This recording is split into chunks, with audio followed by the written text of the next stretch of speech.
And we're live for a new episode of the Electrek Podcast. I'm Fred Lambert, your host, and I'm joined by Seth Werntraub. How are you doing this week, Seth? I'm good.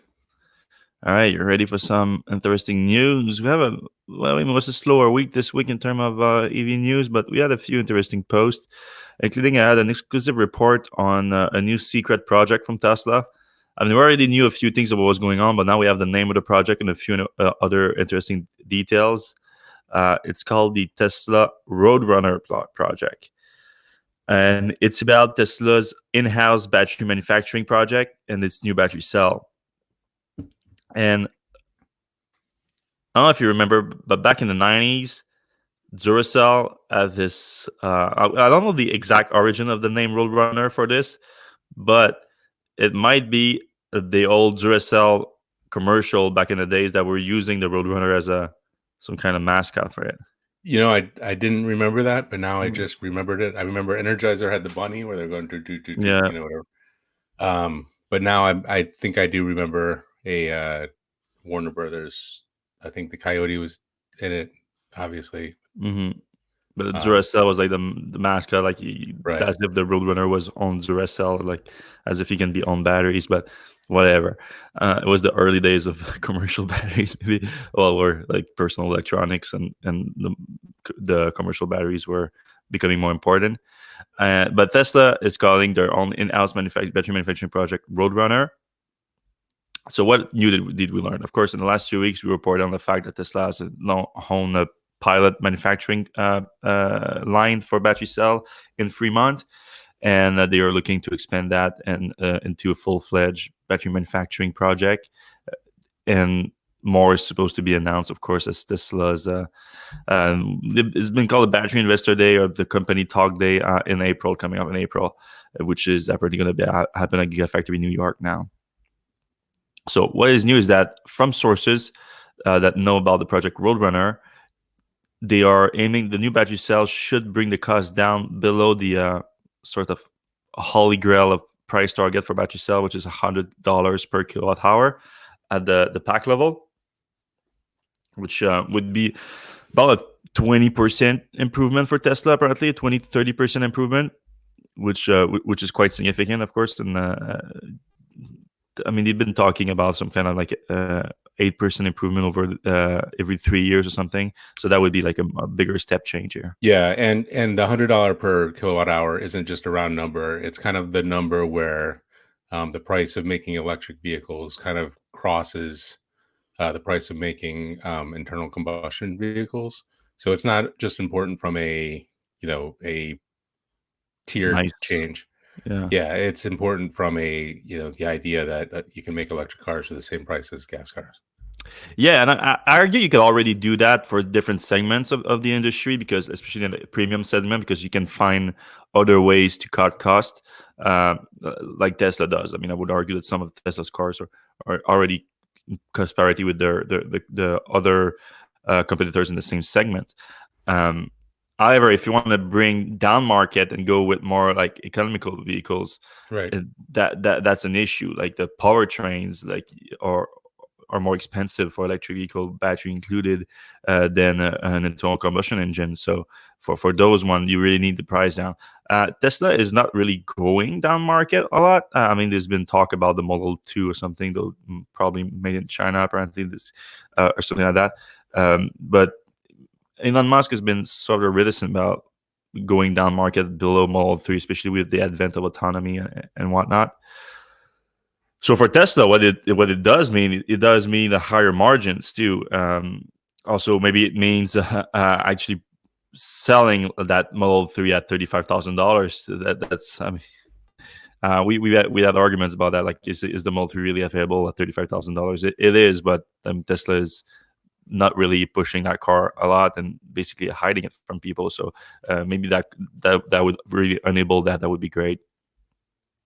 Other than that, there's also ease of, well, they are achieving that price point through to ease of manufacturing. So the process that they changed to make the cell with the technology that Tesla developed internally, and through the research lab with Jeff Don, as well as some IP acquisition from new acquisition like Highbar, like Maxwell, it is gonna lower the cost significantly of both the capital expenditure needed to deploy high volume manufacturing capacity, as well as the actual cost of the cell. Of course, both are linked long term if you amortize the cost of building the production line into the cost of the cells. But both of them are going to be improved significantly, leading to that new milestone in terms of battery cost. And so some other improvement to energy density are expected. So it could enable Tesla to use fewer batteries per car to get the same range or a higher range. So we were talking about the 400 miles Model S coming soon. That could help for sure.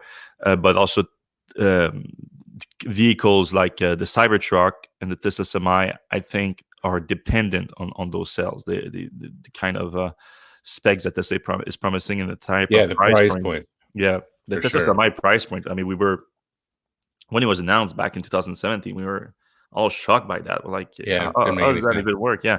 So, I mean, Tesla was already anticipating the improvement in batteries back then, and it leading to that. Same thing for the Cybertruck, I would argue. It's a similar issue, though Tesla was, of course, a lot closer back then. They already had a better idea of their battery technology when they unveiled the Cybertruck and they unveiled the price points and everything. So one of the sources that revealed the project to us told me that Elon is pushing to have a Model S or Model X prototype with the new battery cells manufactured by Tesla. So it will be like one of the the most Tesla-built Tesla ever. So because, of course, the battery cells being purchased through Panasonic for the Model S and X are being part of the and also being imported too. So that's another thing, not for the Model 3, but for Model S and X. So it will be the most Tesla-built completely vehicle ever, with the first Tesla in-house battery cell in it. And it will also have higher capacity because, again, as I said, higher energy density in those cells. So Elon is pushing to have that ready by the Investor Day in April. And also at that time, Elon is expected to announce the manufacturing location, because Tesla still has only this pilot production line that they're making now. So that's, of course, relatively low volume.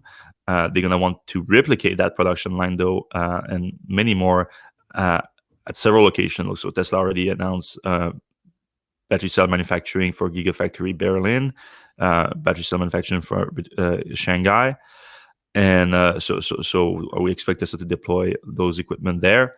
That would be probably next year.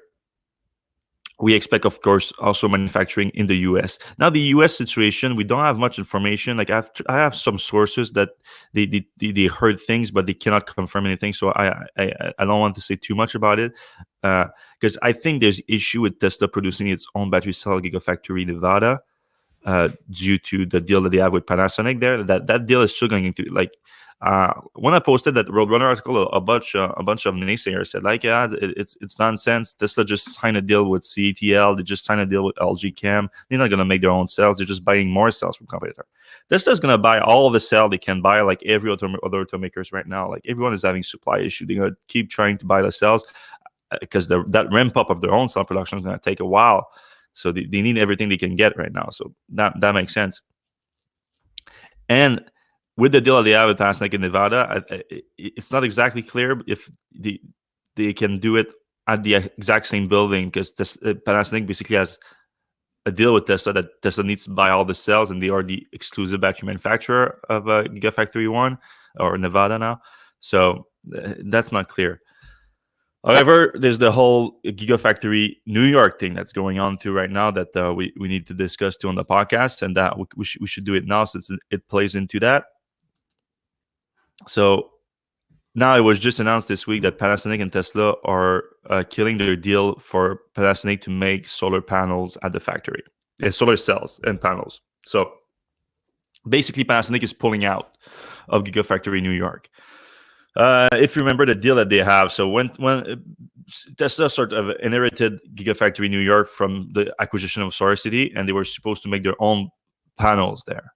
So now Elon came in, Tesla's team came in after acquiring SolarCity, and they didn't like the panel technology that they were going to develop, which is something that actually SolarCity was developing through their own acquisition of Cilevo, which actually Cilevo had their deal with New York. So it's a whole chain of deals that happened through, and Tesla inherited the whole thing, looked at it, and like, we don't like it, but we do like that the New York State paid $1 billion basically to build a factory, a giant factory in Buffalo, and paid for the equipment. Although now they didn't really need all that equipment because they didn't want to produce their own solar panels. So they put a lot of that equipment aside. But like, we have a building and we have a deal. We inherited also a deal from SolarCity to employ 1,400 people in New York, in Buffalo, New York, by April 2020. So instead, they made a deal with Panasonic, very similar to the deal that they have at Gigafactory 1 in Nevada, for Panasonic to make panels, solar cells, and Tesla to use the solar cell and solar roof. Apparently, that deal didn't go very well. Problem ripping up production. Tesla not liking the solar cells that made by Panasonic, start using solar cells from China. Although and there's some confusion about that. Like, some people think that Tesla is not making the solar roof tiles and everything is made in China. Tesla is making the solar roof tile in Buffalo, but they are apparently using they're putting solar cells in those tiles in China, so that they have a Chinese manufacturer for solar cells now. And they haven't been buying a lot of the modules that Panasonic have been putting out of Gigafactory New York. For that, I'm not clear of, because like, it's apparently built to spec for Tesla. Like, if you remember, said like Tesla wanted this black solar panel with like clean sides and everything, like a very aesthetically pleasing panels, and 315 watt, something like that. And there's something that I don't know exactly what happened, but Tesla wasn't buying those panels. They were using other people's panels. Maybe they were. Maybe it's again a deal that they inherited from SolarCity, where they had to buy other manufacturer modules, that they had a long-term contract or something. That I don't know. But Panasonic is pulling out globally, really, of the solar business. So it's not also just a deal with Tesla. They are backing off of the industry altogether. Yeah, I think that's important to think about, because Yeah. Panasonic has a lot of other stuff going on. The solar panels are basically a commodity thing. Exactly. So Panasonic maybe wasn't competitive in that space just globally, regardless of what was going on with Tesla. I think, who knows what it really was, but I think it probably wasn't really focused on the Gigafactory in New York. It was probably just, they're not competitive globally, and it's a commodity. So why spend money whereas, their battery technology is competitive globally, so they can put more money into that or whatever. Mm-hmm. Yeah. So in terms of logistic, what it does imply is that Panasonic is going to clean out of the factory by May. And furthermore, Tesla also apparently moved away some of the machinery that deal with New York that never end up being used somewhere else. So it looks like Tesla is making space basically at Gigafactory New York. Now Tesla holding an event there in April being the battery day thing. So there's some rumors that Tesla would announce battery cell production there. I'm not exactly, I have no confirmation on that, so don't quote me on it, because I think they could also just expand solar roof production there. There's solar roof tiles. They could do that. They're also producing some supercharger V3 equipment there, and Tesla is planning a giant ramp up of that, so they could need space for that too. So I don't know. And there's other places that Tesla could produce battery cell to in the U.S., and there's been talk of Gigafactory Texas that would make sense too. So there's a lot of other options. But why have the event in Buffalo? Like, Buffalo is not like, you're not going to Buffalo unless there's something in Buffalo. Well, there's a solar roof. He did say that the solar roof thing was you wanted to focus on that too in the event. So it could be just that, but I would assume that they're gonna show up with a car with the new battery cells in it and say like, we produced those in a pilot production line in Fremont, and now we're gonna expand with a few more production line here in Buffalo, and we're gonna have this kind of energy capacity there. But Buffalo is big. The factory there is big, but it's not that big. and they already have sort of rooftop production there. They have supercharger production there. So I just don't know how big of a battery factory they could make out of that thing. I'm sure they could have still like a decent capacity, like maybe like a gigawatt hour or something. Like they could make it like a gigafactory, like a proper one.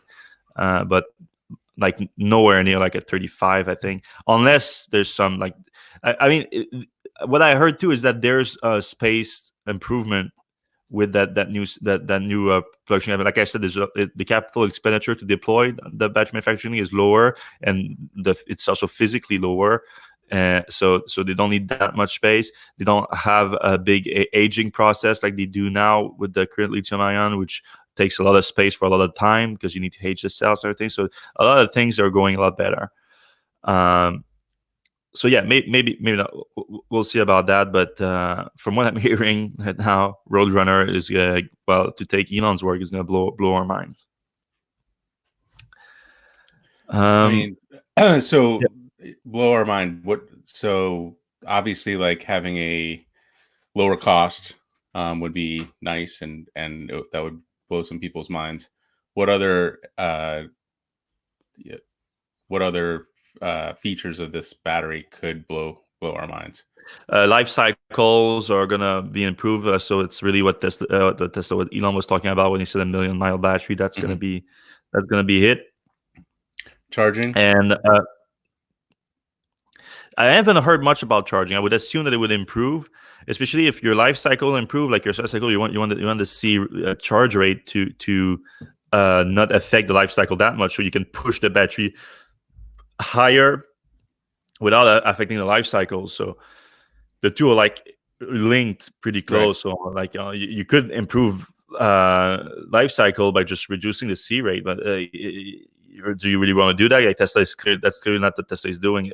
Especially like what I'm getting concerned about with Tesla is the charging network. Like the supercharger is so great, and they've been adding more and everything. But with the Model Y coming, with the Model 3 still going great and everything like that, it's putting a lot of stress on that network, and we're seeing some very long wait time at a bunch of places and everything. So I'm sure Model Y is gonna put a lot more stress on it too. So, but if you have faster charge rate, that helps a lot with the charging network without having to actually upgrade the network. Though there's not that many V3 supercharger out there yet, there's still a lot of 150 kilowatts out there. But yeah, life cycle I think is going to be the big thing, and energy densities too has improved. I mean, I think Tesla is going to announce like 110 plus kilowatt hour, but well, they're not going to say it like that, I think, but they're gonna, because they don't use the kilowatt hour thing now as a 400 miles or whatever.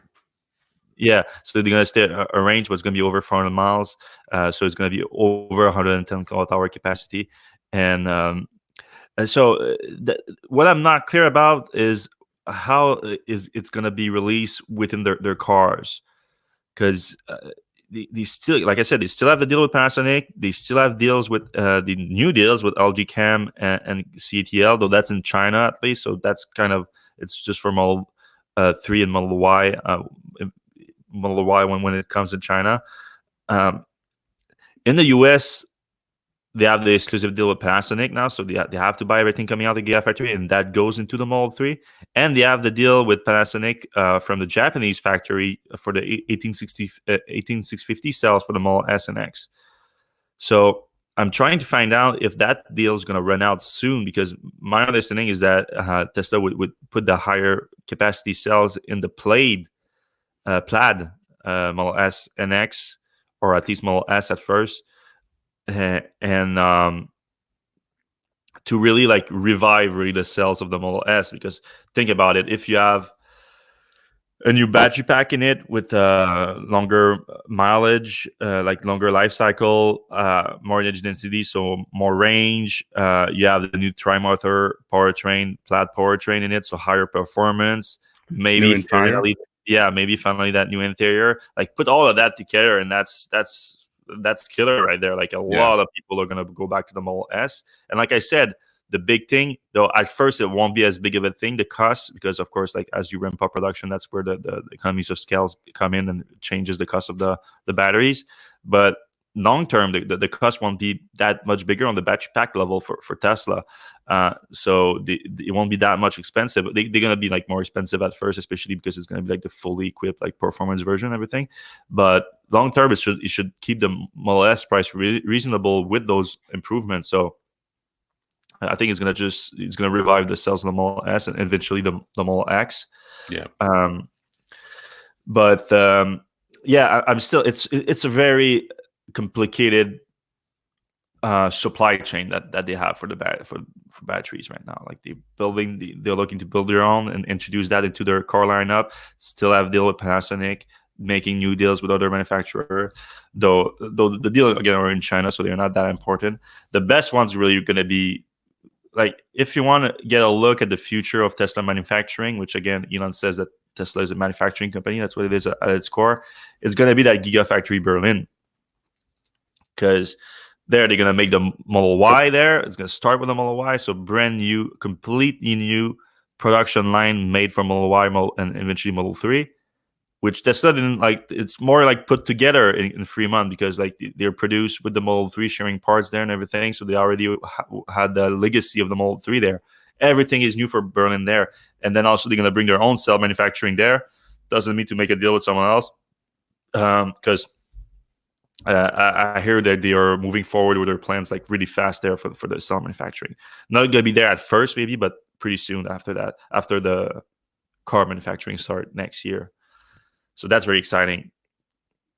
Then in Shanghai, of course, they had to move extremely fast to make the Model 3 there because of the trade war and everything. And so there's going to be a significant gap between car production and battery production there, which is hence the LG Chem deal and the CATL deal. But eventually that will also go to their own cells. So very exciting time on that front. Yeah, we just talked a little bit about the Model Y. The big news this week with Tesla started confirming the first deliveries. They reached out to a bunch of I keep saying reservation orders, but they really like they are buyers. Or they didn't call them pre-orders. They didn't call them like the reservation. They called them orders. So like they are the buyers. They're just like they had a long lead time really. So they confirmed those orders to them and confirmed delivery dates between March 15th and March 30th.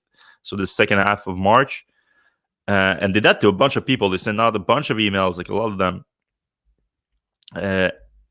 So many that they even started reaching out to people because we're talking here about they reached out to people that have a performance version, 5-seater Model Y order, and all-wheel drive, long range 5-seater configuration.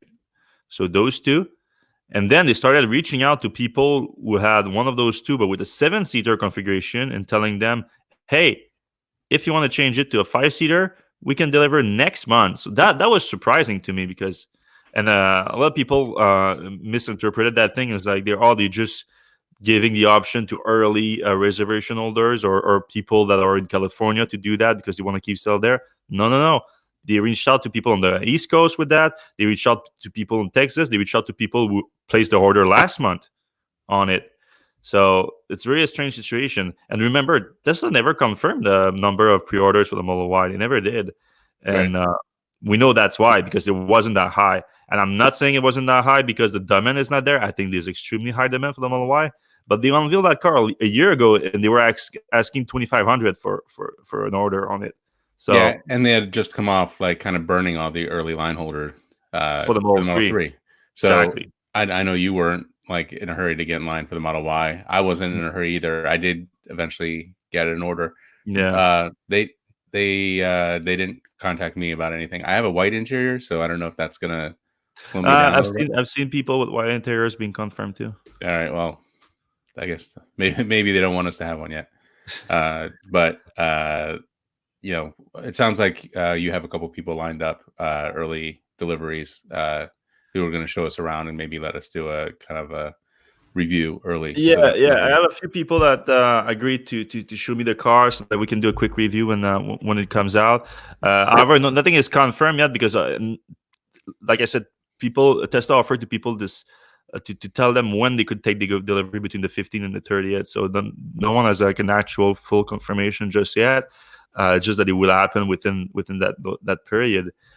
So if everyone do get a confirmation in the LA area by then, please reach out. I'm still talking to people to see like who's gonna actually be able to do it first. And I think that people that already raised their hand on that, but again, those people couldn't 100% confirm just yet. So if there's more, you can reach out to me, and I'll if you let me take a look at your car, I would appreciate it. We'll see. But yeah, that was a surprising. A few detail was surprising about that. And then Tesla even started opening. Well, they started telling people to reserve the car as a rear-wheel drive long range to prepare. They sending them an update on their car to prepare for delivery, which normally starts. You start applying for a loan. You start like looking for insurance and everything like that. But the model, I personally, I thought they were going to discontinue that model because they did discontinue it for the Model 3, and I know they share powertrain and everything, so I thought it was going to discontinue it. Apparently not. So we'll see if there's an update on that, but it's not exactly clear. Yeah. We already talked about the Panasonic deal. Oh, the Moss Landing. So that's a giant project we talked about almost 2 years ago, I think, when it was first proposed. A 1 gigawatt hour megapack project. Tesla apparently already started deploying megapack, so it wouldn't be the first one. It was first announced as the first one. It's just it took longer to prepare than they originally thought. I mean, PG&E had a bunch of issues last year it wasn't the priority to deploy that. But apparently now they're finally moving forward. They got the approval not only from the local utility commission, but also from the what do they call it? The Monterey County Planning Commission. And now they have the green light to start construction next month. So that's going to be really the biggest battery complex in the world, 1 gigawatt hour. And also they have another one, not Tesla is making it, but they have another one coming up around the same time. So both combined is going to be like some of the highest capacity energy storage in the world at the same place. Basically 449 megapacks are going to be deployed. Up to 1.2 megawatt hour, 1.2 thousand megawatt hour capacity, so 1.2 gigawatt hour. And this is kind of to offset the summer super peaks in California, and also to keep the grid going in outages and stuff. Yeah, it will replace 3 gas power plants that were used as peaker plants for that purpose that you just mentioned. So that's great. That's energy storage capacity replacing fossil fuel power plants that are not as efficient. And of course, California is also deploying a lot of solar and wind, and there's going to be wind at the location there too. So they're going to store renewable energy and use it when they need it most, so that they don't have to activate any peaker plants. So that's really great stuff like that. We're going to see a lot more of that in the future, for sure. Little known fact, Tesla had a trademark for Super Pack at one point. I don't know if that was the Mega Pack before they decided to call it a Mega Pack. But what did you say that the trademark was? Super Pack. Oh yeah, we saw that at one point. Yeah. And I guess now that they're doing gigawatt, maybe they'll start doing gigapacks. Yeah, I think that. Yeah, I mean, I think they want to keep that terminology the same, because like it's literally a megawatt hour system. Like it goes up to 3 megawatt hours. So, I mean, I don't see them making a gigawatt. That would be like deploying like a football field. Yeah, it'd be like a boat. Yeah. The Dracul GT. So last week, I was invited to Palm Springs to go check out that car. That is quite a car. A $1.2 million super, I guess so you call it hypercar. So a bit of a controversial vehicle. I mean, I posted my post, and I didn't think people were going to be like that crazy about it. But I mean, people are so mad at the fact that it's based on the chassis of a Fisker. It's crazy. I mean, a lot of people go, nah, it's not worth 1.2 million. Well, first of all, not a lot of cars are worth 1.2 million. I mean, it's worth that because it's a low volume thing. Like they're definitely not $1.2 million worth of equipment in there. So that's not even the subject. But people are saying like they're trying to defraud you with paying $1.2 million for what is basically like a new version of the Fisker. It's nothing like the Fisker. Like the only thing that's like the Fisker is like these chassis based on it, but they still modify the chassis. I mean, you can see it's a longer nose on it. They have wider body in the back and everything. Like it's modified. And then other than that, like everything else is different. Like it's a whole new powertrain. I mean, the Fisker was a plug-in hybrid. This is an all-electric vehicle with a 90 kilowatt-hour battery pack in it. And the interesting part is really the drivetrain. It has a 4-motor powertrain on it. Each motor has its own gearbox. Each motor has its own inverter.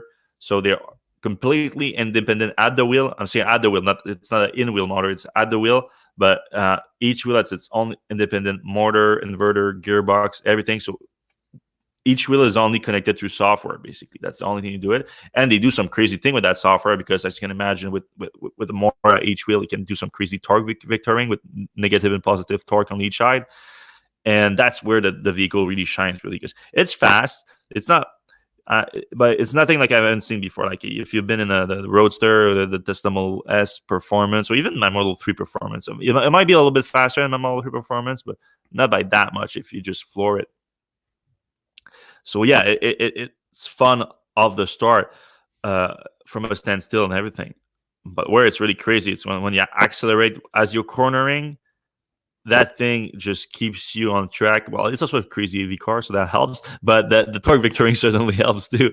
And as soon as you feel it slide it a little bit, the torque vectoring just goes right back in, and you feel like you're on the rail basically when you're cornering. So that G-force eats you pretty hard, but the car feels so stable that it feels like you're on the rail. It's insane. Yeah, we went to Palm Springs to check it out at the Thermal Club. Have you ever heard of the Thermal Club in Palm Springs? That place is crazy. I've never seen something like that before. It's like $1 billion racetrack complex, and they have a bunch of different racetrack there in the same complex. It's the middle of the desert, so it's huge. Like but they put a wall all around it, so it's like a private community thing, and on those racetracks, all around them, they built villas, like giant villas. And the way they do it, like each villa has like a giant garage at the bottom, so you can put like your supercar there. And then on top, you have like a penthouse type of deal. And the penthouse gives a view on the racetrack. So it's for like super rich people that just buy those things and put their cars there. And then they fly in to Palm Springs and they stay there for a few days and they play around with their supercars for a while and then go back. So it was really like the perfect place to show up the Dracul GT because only people that can do that can afford that car too. But we had a ton of fun with it on the racetrack, and we couldn't drive it. We had a test ride, but it was a fun test ride because the guy driving it was Valentino Balboni, who's this legendary Lamborghini test driver. He was working for Lamborghini for 40 years. He drove like almost like 80% of the car that Lamborghini produced during that time because Lamborghini, they don't just it's not mass production. They produce each one. They have to test it pretty vigorously for a while, and then they ship it to the customer. And then if something breaks, they bring it back and he would test them again and everything. So the guy has driven a lot of supercar, and it was his first time driving an electric car on the track. So that was very cool. And he was impressed. I mean, he came out of the car saying that electric is the future, and he agrees with it. And he did tell me that he wouldn't buy one himself, like not just like the GT, but an electric car in general. But the guy is 70 years old, is a mechanic. Like he's that's what he knows. So I don't blame him for that. But at least he was willing to admit that, for going forward, the electric is going to be the future. That thing is coming to market later this year. But again, they are doing 25 of them. I don't think anyone's going to buy it here. Like a few people is going to be happy with it. What's exciting about it really is the prospect of them leveraging their like low volume production of that car and taking their quad motor powertrain technology and maybe making that in a higher volume for other cars. I don't think his quad motor will never be super popular and like affordable cars or anything like that, but it could go down market to some performance car that are a little bit more affordable. Yeah, I would Yeah. definitely like to give one a ride. I don't I don't expect to see any in the roads, but Yeah.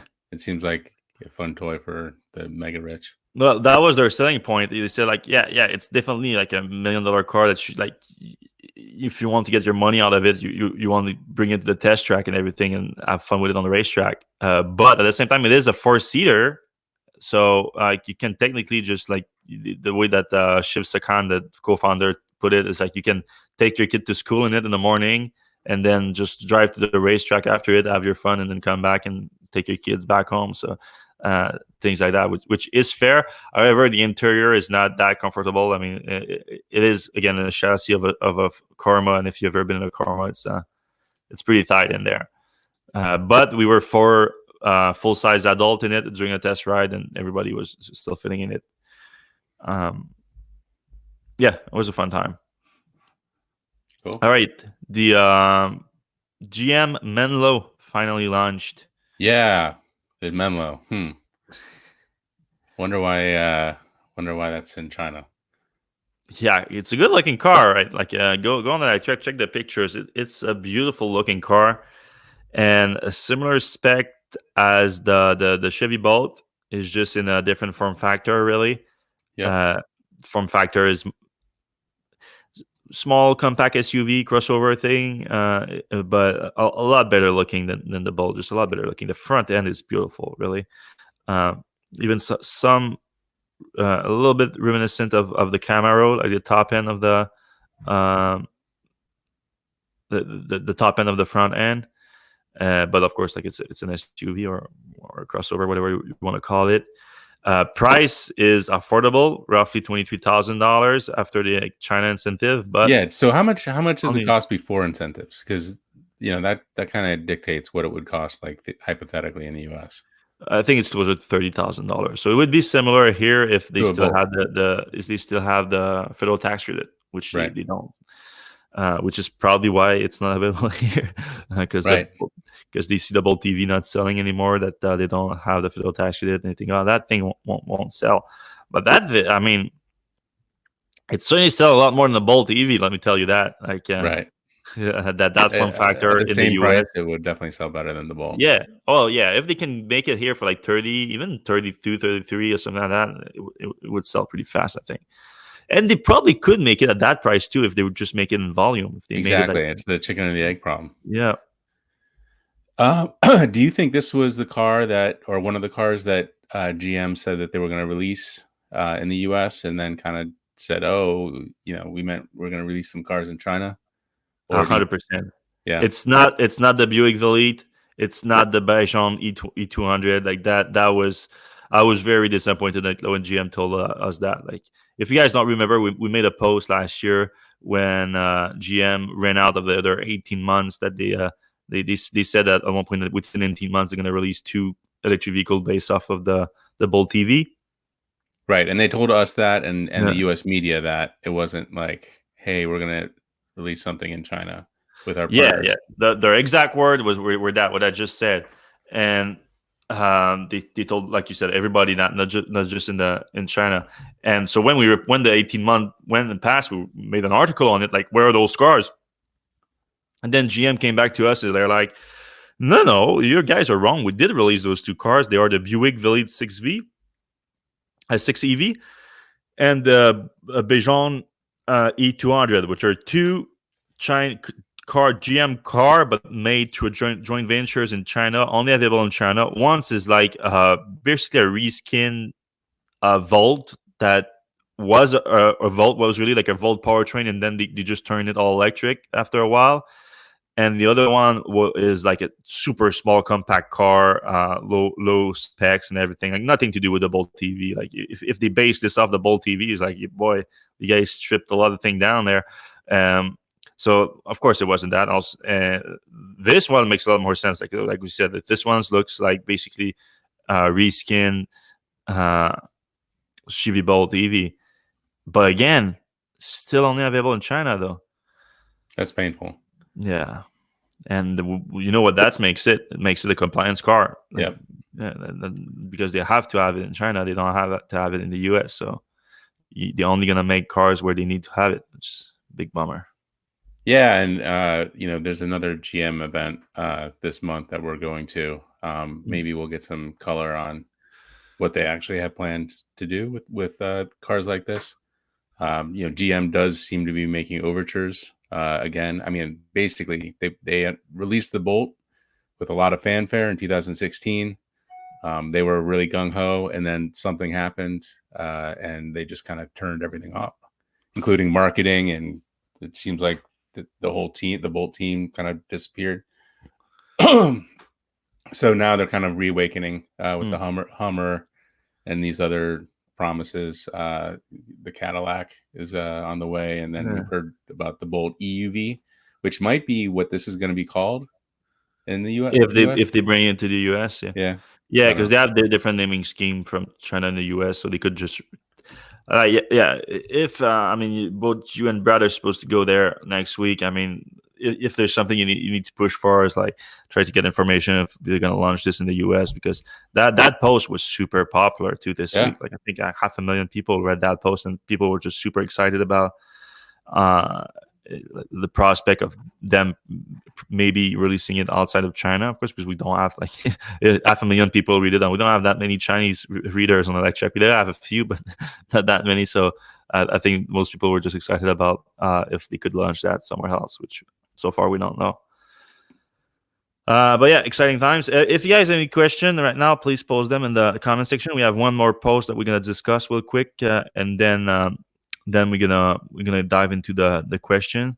And that post is really just like basically a public service announcement. Like there was a Geneva Motor Show coming next week, and that would have brought a bunch of new AV news. There was a few debuts, world debut of a bunch of EVs. And they announced today the people behind the Jiva Motor Show that they're not gonna hold the event this year due to concern over the coronavirus. So of course, journalists from all around the world were gonna go to the show. That could have created some issues, and then we're opening the show to the public. So that's like tens of thousands of people going in the same place, same time. Yep. They thought it would be a concern, so they decided let's just not push it and let's shut it down. However, we will still see some of the cars that were supposed to be unveiled there. A few automakers have confirmed that they're going to do some just online things. BMW is going to still hold their event. There's going to be a press conference available online, and they're going to unveil the BMW i4, which we're kind of excited about. Looks like an interesting car. It's going to be the second car with the 5th-gen electric powertrain from GM, second after the iX3 that's coming out later this year. The i4 is going to come out next year. Sort of like they call it the Grand Coupe. Yeah, but looking at that car, don't you think that the bonnet or the frunk area is like quite large?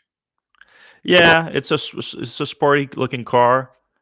Hopefully there's a frunk in there. I wonder what's going up there. Like, is that like going to be battery storage, or?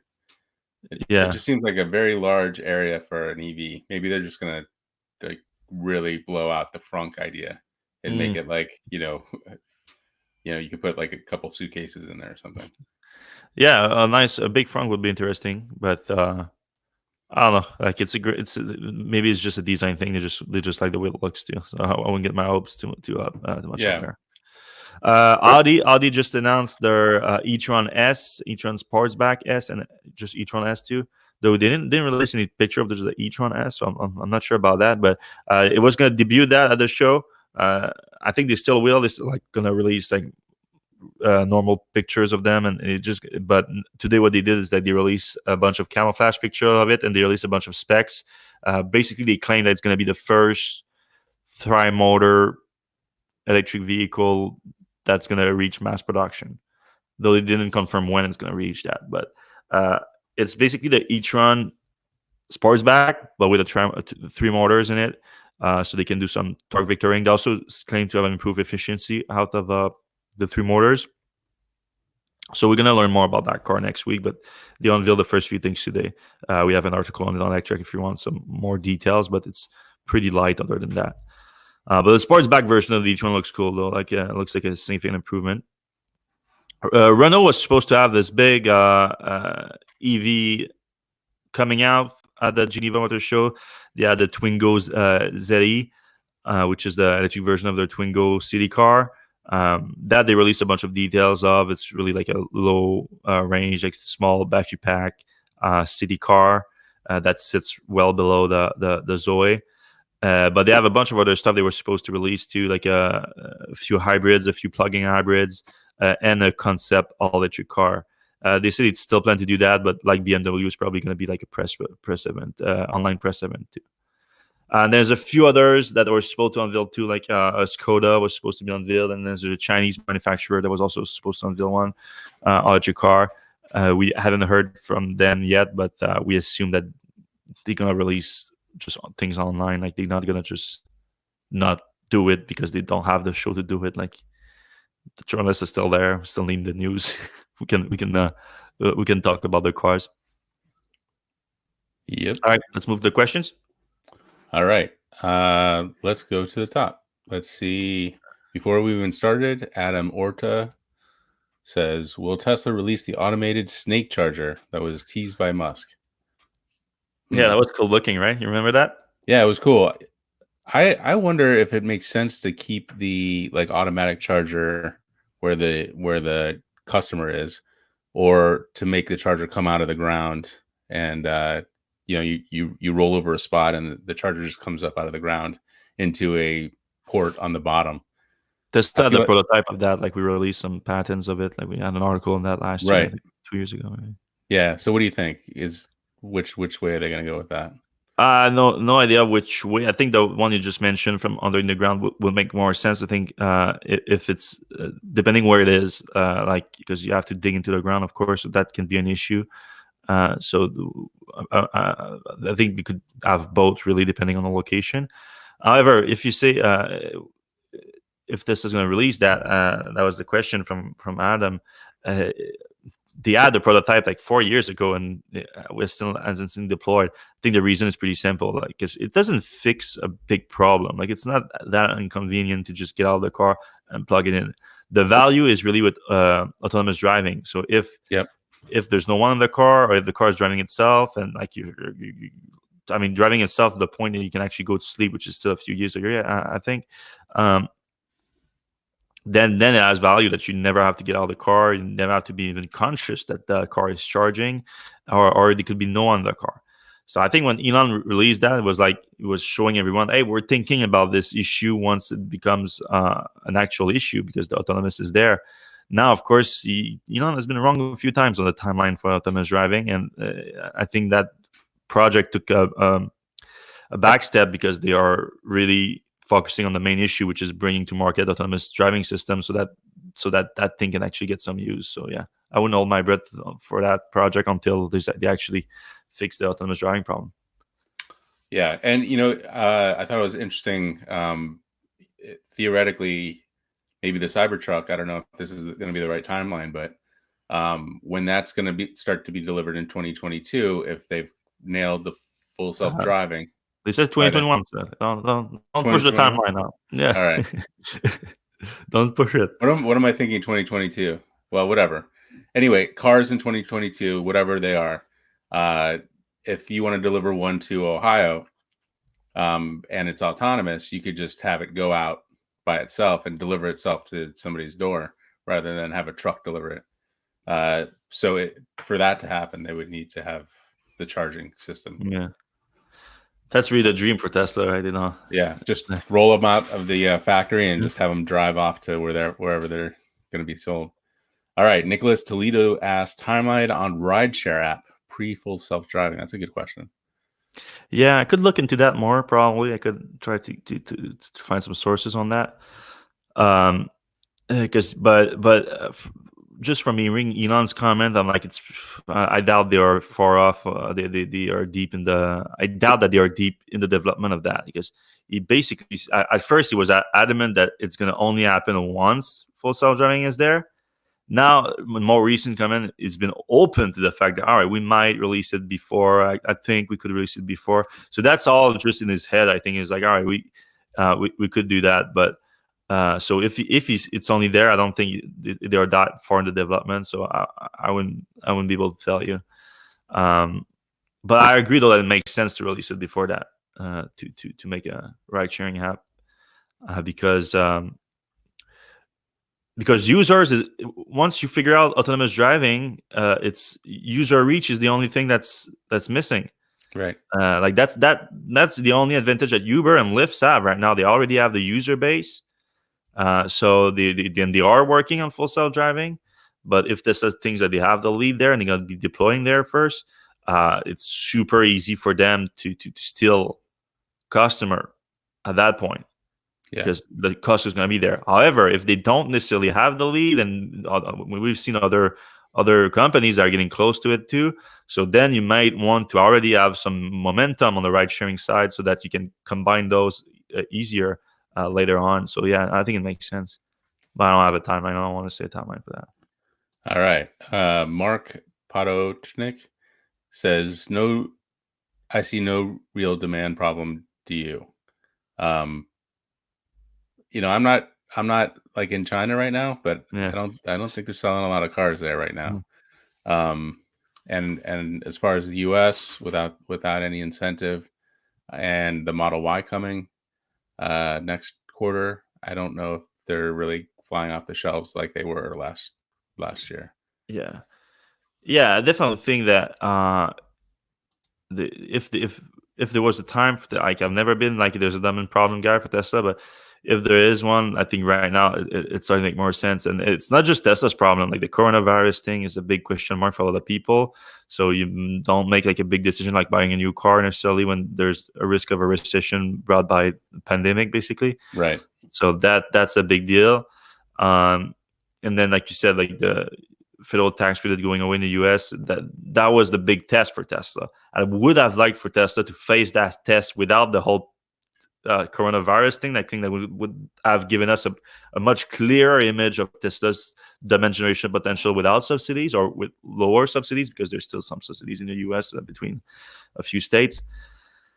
Unfortunately, we don't get that test, or at least not a clean one. So that's a real bummer. All right. What would be the harm in making a CCS adapter like the CHAdeMO adapter here? In Europe, they have to put communications hardware in the car to make their adapter in the S and X. And Model 3 obviously takes a CCS combo, so they have the communications there. I mean, I just think it's a not low-hanging enough fruit for Tesla. I mean, I think if they really wanted to make a CCS adapter for the US, it wouldn't be that hard for them to do. Yeah, I mean, there's some regulation that pushed them in Europe, but at the core of it, Tesla's approach to charging was always customer experience. They want to have great customer experience in charging, and they saw also that in Europe, like it was worded like there's a lot of CCS charger right now in Europe. Like there's a High-NT coming up, and there's a bunch of smaller ones, the Fastnet and everything. Like if you're in the Netherlands, like apparently Fastnet is very good in the Netherlands, and a lot of Tesla owners were using it. So like they saw, okay, it makes sense. I think Tesla doesn't think it makes sense yet in the US.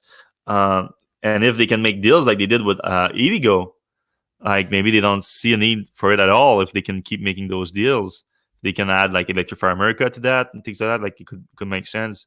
So I think it's a wait and see on this one.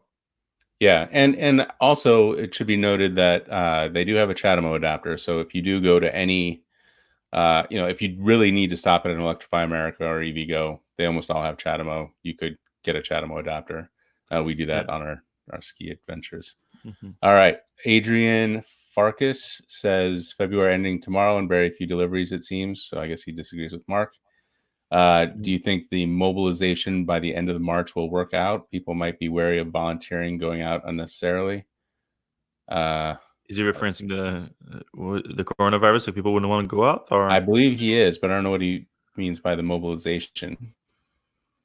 Okay, it means like people normally at the end of the quarter. To be honest, like I like the motivation behind that when the volunteers to help with deliveries. Oh, yeah. But I'm not convinced it has a major impact on the kind of volume that Tesla can go out. Like I think it does have an impact. Again, I like the sentiment behind it, but if you're worried about sales for Tesla, about deliveries for the quarter, that the volunteering thing, I think, is the lowest concern right now. That in the list, I think there's a bunch of other ones that are bigger. All right, Gary Evans says, "Do you think the China prismatic batteries will put people off?" That's what they're Uh, used to in China. yeah, I Yeah, mean, I think as long as it works, like as long yeah. as the cars work like Teslas, then I think people will be fine. You need to understand what the original intent for Tesla to go with the cylindrical cells. Like it wasn't necessarily because they were better or anything like that, because they were a commodity, they were more easily available. So Tesla Right. developed an entire battery modules and battery pack strategy around that. And then they figured out like they could create capacity out of that. But yeah, I mean, Tesla has like a ton of people working on module engineering and battery pack engineering, and I'm sure they have like hundreds of different battery pack with different types of cells, format in them to test. And they figured out, all right, let's just get some cell from CTL that are prismatic, and then we can do a pack that works too for Model 3 made in China. All right, Spikes 43 says, is this demand issue the same as last year, and how much cover will global issues give to a large sales drop? Around this time last year, there wasn't like necessarily a demand issue. I think it was more like a Model Delivery. 3, Model 3 delivery in Europe issue. Like that's what really hurt Tesla in early 2019 and made a big cash crunch. That said, quarter one is always slower across the board. Yeah, that too. But is the same demand issue as last year? How much cover? How much cover will global? So can we blame the shortage of or the low deliveries on the coronavirus? I mean, I think you certainly can in China. Yeah. We'll see how things go here. There's some people who think that the coronavirus is going to be a pretty big deal here. So we'll see. We'll see how it goes. All right. Brian Roberts, do you think the Roadrunner will be NCA plus dry electrolyte or LFP? I don't think it's going to be LFP. I think, but it's going to be close to no cobalt or maybe even no cobalt. I'm not exactly sure on that. I don't have all the details on the chemistry of it. But yeah, apparently the dry electrolyte, dry electrolyte or dry electrode? I think the dry electrode, you mean? It's going to be part of the technology. But there's a bunch of different improvement that they're putting together here. It's a mix of a lot of different technologies that they're improving. But I don't think it's LFP. I don't think you would consider a full phosphate. Yeah, but I mean, it does sound like a step change, which is why they're having an event, and it's going to blow our minds. All right, Philip Lavoie asks, pardon. Have you heard that April Company Talk is an annual internal event only for Tesla employees? In that case, Company Talk would be a separate from Battery Day. We addressed that a little bit last time. I think they're probably just going to have one.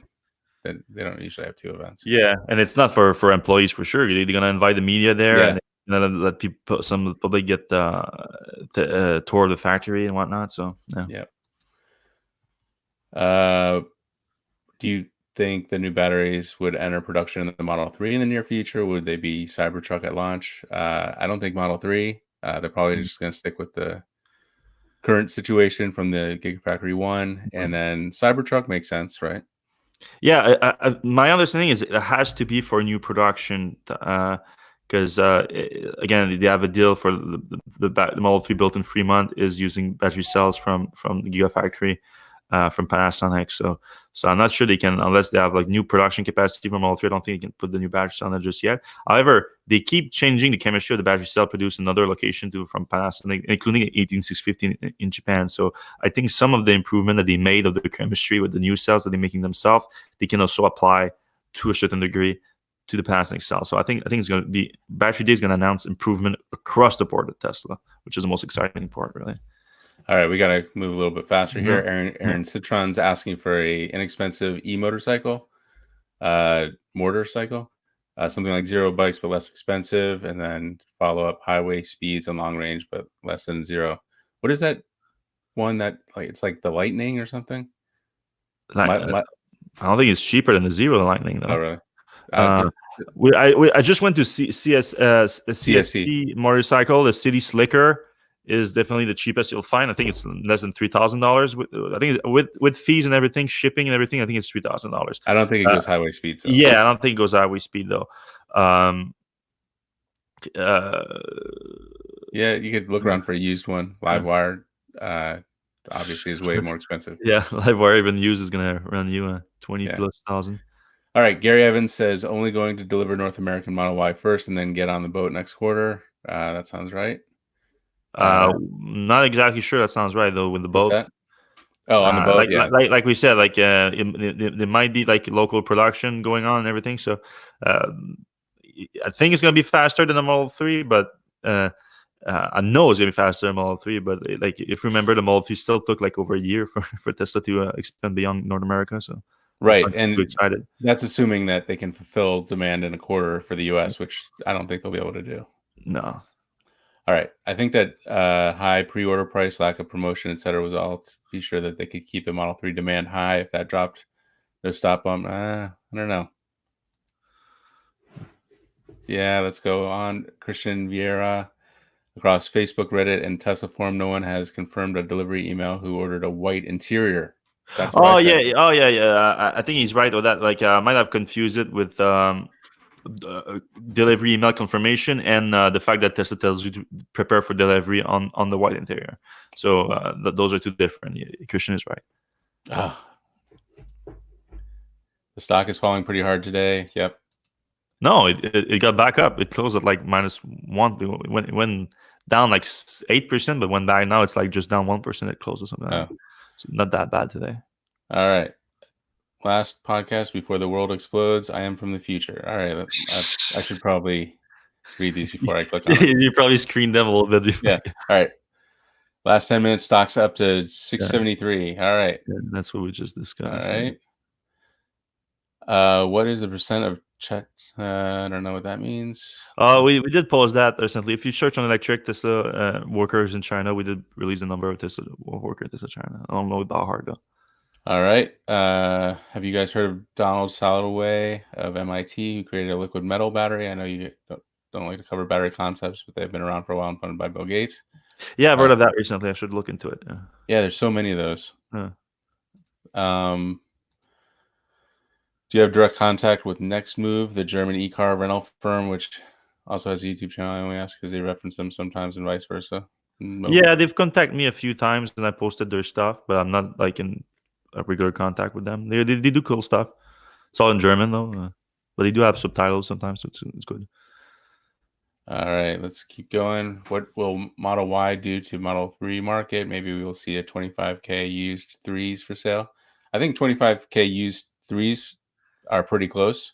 Yeah. Especially if somebody's battered up the inside or outside. I think the biggest thing is just going to be the numbers. I think there's going to be Model 3 is going to kind of go to where the Model S and X are toward there. And I think everybody's going to be buying Model Ys this year.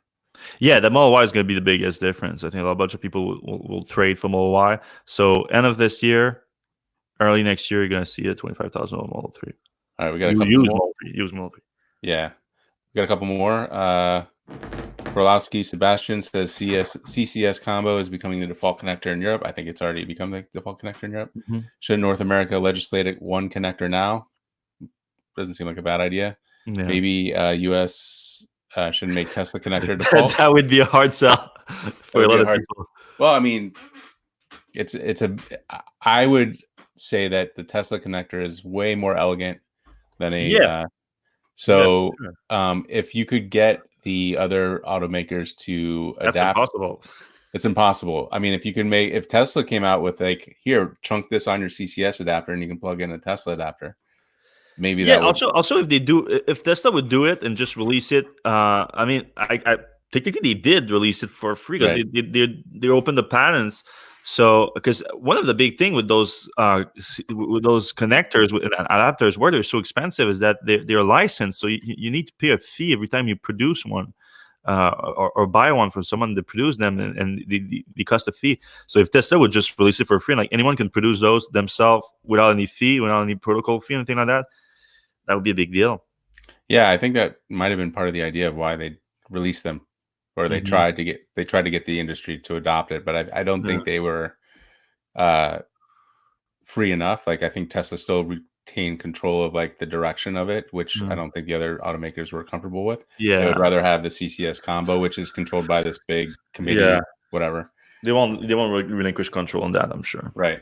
How many Model Y could they be making? Maybe 1,000 a week. I think they only have one Model Y line. 1,000 a week sounds like what they will probably ramp up to. Uh, and They then were saying mid year, like summer mid year for 1,000 a week. But now with everything they've been talking about, with all the confirmation with the emails things, I might think it might be quicker than that. Might be like end of March. You could hit that. I think. yeah, they are way ahead of Mm. schedule. Gook Wapanzi asked, "Do you think the new Tesla battery will be at $100 per kilowatt Mm. hour or lower with mass production? Maybe even $90 or less per kilowatt hour?"